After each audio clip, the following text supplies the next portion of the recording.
Good morning to everyone. Welcome to all of our witnesses. Thank you for being part of this. Welcome to all of our honored guests out there and to the members of the committee who got up bright and early this morning to join us. Welcome to the third in a series of hearings that our Subcommittee on Civil Rights and Civil Liberties is conducting on the problem of confronting violent white supremacy. I'm delighted that we're holding this one with the National Security Subcommittee.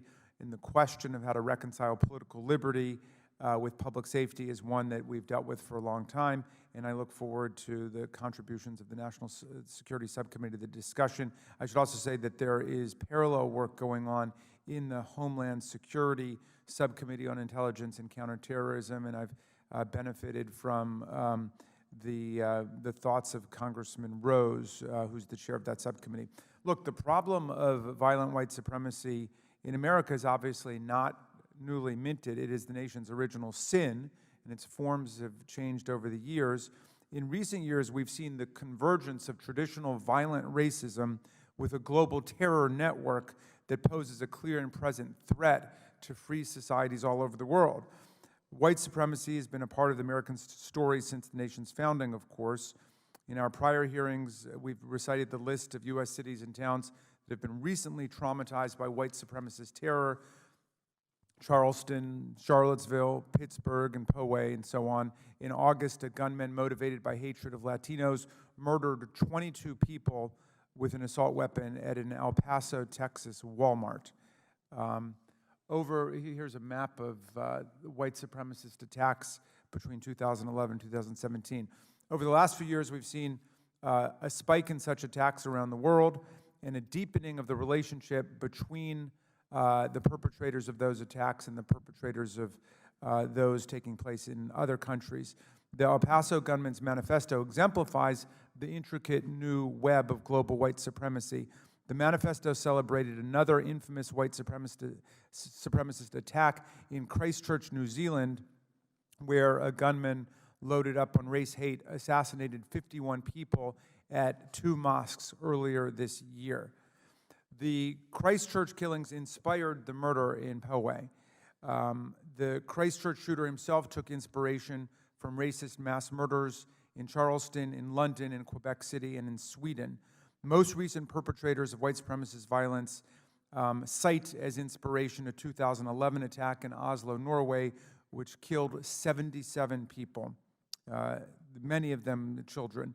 Indeed, since 2011, at least 1/3 of white supremacist attacks have been modeled on an earlier deadly attack somewhere else in the world. The manifestos and tactics reveal that these are not isolated episodes. To the contrary, these incidents of spectacular violence are committed by embittered men who self-radicalize online and see themselves as participating in the launch of a global race war. They believe the wrong side won in World War II, and they are determined to resurrect Nazism and to bring genocide. The specific ideology unifying this transnational movement is known as the Great Replacement. Adherents to this philosophy claim that a so-called white genocide is being perpetrated by non-white people. This was the meaning of white supremacists in Charlottesville chanting, "You will not replace us, Jews will not replace us." This paranoia is the common thread uniting these attacks, motivated by hatred of immigrants, Muslims, Jews, and other non-white Christian people. The rise of the internet has allowed this ideology to spread like wildfire today, and as it spreads, bloodshed is following in its wake. Another key philosophical link is that of acceleration, the notion that the quickest way to ensure the preservation of the white race is to spark a war by committing mass murder. Manifestos from around the world, including the El Paso and Christchurch massacres, make clear that the concept of acceleration is inspiring many to kill. The Trump administration has completely failed to recognize the threat that violent white supremacists pose to our public safety and to national security, and it must realign our counterterrorism strategy to confront this reality. After the savage attacks of 9/11 in 2001, our national security apparatus refashioned itself into a robust counter-terror framework focused on al-Qaeda. But as quick as we were to recognize the threat of violent Islamic extremism, we have been correspondingly slow to recognize the threat of global violent white supremacy. The results have been unsurprising. Testimony before this subcommittee in May established that from 9/11-2001 Until today, 71% of violent Islamist-inspired extremists in the United States were stopped in the terror planning phase. But with far-right extremists, the inverse is the case, and over 70% managed to successfully commit violent acts. Our failure to properly allocate resources to target racial terror is costing lives.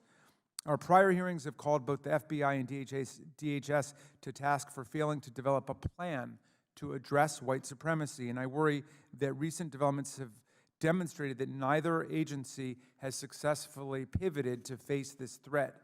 In August, we learned from leaked 2018 FBI documents that the FBI considered black identity extremists to be as high a priority as white supremacy extremists, but there's no data to support the FBI's baffling threat categorizations. Indeed, quite the opposite. FBI Director Wray testified earlier this year that the vast majority of racially motivated violent attacks in this country are committed by white supremacists. Furthermore, before this very subcommittee, DHS vowed to have a strategic plan to address white supremacy by the summer's end. Late last night, after repeated inquiries from our committee, we learned that DHS is finally planning to release a strategy at some point today. It is long past due, and I hope it reflects the seriousness and the magnitude of the threat. In addition to the FBI and DHS, other national security agencies like the National Counterterrorism Center must treat transnational white supremacy as a global national security threat. This is what it is. In rising to the challenge of the moment, we obviously must not trade our civil liberties for our security, and we must ensure that we are leveraging our current law enforcement tools before rushing to create new ones. In the wake of the El Paso massacre, there's been a call for a domestic terror statute that would put domestic terror on the same legal footing as international terror. That debate is an important and a complicated one. It is not our focus today. Instead, we are here to discuss whether and how existing counterterrorism tools can be effectively mobilized to address the problem of white supremacy, and if so, what civil liberties protections will limit the potential for any overreach. Thank Mr. Roy and Mr. Lynch for the partnership of his subcommittee on this issue. I look forward to a lively conversation today on addressing the serious new terror threat of global violent white supremacy.